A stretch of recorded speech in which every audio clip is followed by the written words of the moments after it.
Francinei pergunta: na aula 52, o senhor nos ensina que o componente linguístico é absolutamente inseparável do conhecimento. Em outra ocasião, por exemplo, ao falar sobre o conhecimento por presença, o senhor nos ensina que é muito possível conhecermos algo sem que tenhamos a capacidade de expressar verbalmente o objeto percebido. Bom, essas duas coisas são inteiramente verdade.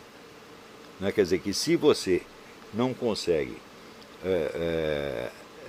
materializar verbalmente aquilo que você intuiu, aquilo vai embora, aquilo some. É como se, quer dizer, fica no reino subjetivo. Quer dizer, você pode ter até a certeza absoluta, mas a certeza individual. Tá certo? Eu acho que a certeza individual é o começo de tudo. Quer dizer, minha teoria da testemunha solitária. Tudo começa com uma testemunha solitária que percebeu algo que ninguém mais percebe, que ele não pode provar e que às vezes ele não consegue expressar. Tá certo? Mas, por outro lado, se você vai falar do plano cultural e não apenas do ato cognitivo individual, então sem linguagem como é que tu vai fazer? Não tem, quer dizer, sem o registro de conhecimento, então todo mundo tem que começar com as mesmas experiências de novo. Você não tem vamos dizer, a experiência herdada, né? Que não substitui a experiência pessoal, mas a abrevia, a apressa de alguma maneira. Tem muita coisa que você não vai precisar experimentar pessoalmente, você pode experimentar imaginariamente através do que você leu.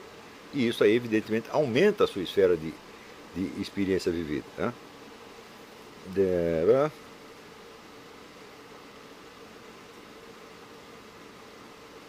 Daí ele pergunta o seguinte: a consciência da incapacidade de expressar verbalmente o objeto percebido é onde mora justamente a expressão da essencialidade do elemento linguístico.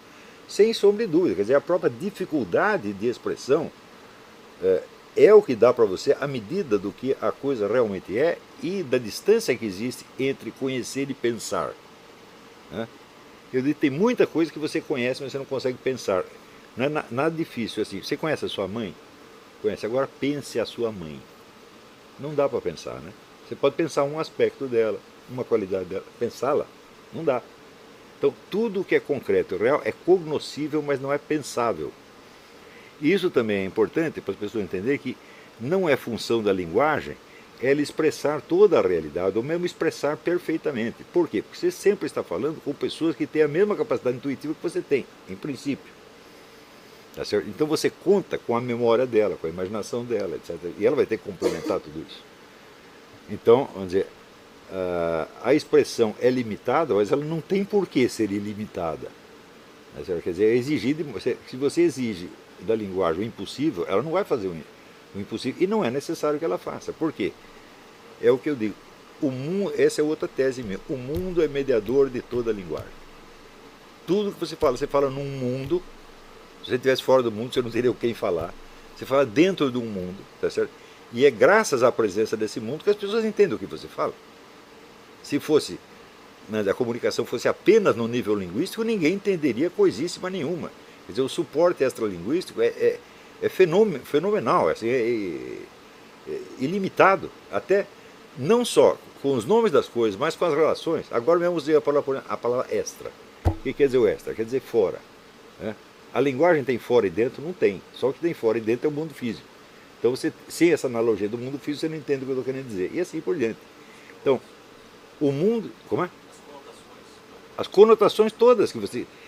As coisas que você está se referindo, vamos dizer, e o próprio peso que as várias palavras têm para você, tudo isso depende de estarmos num mundo onde se dá a nossa comunicação.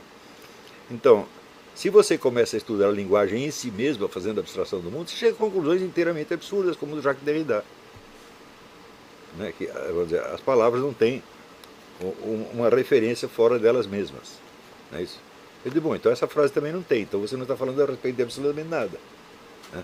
Quer dizer, essas coisas teorias absurdas, tipo pragmatista, desconstrucionista, que consistem num discurso circular, né, que se come a si mesmo pela cauda. Né? Bom,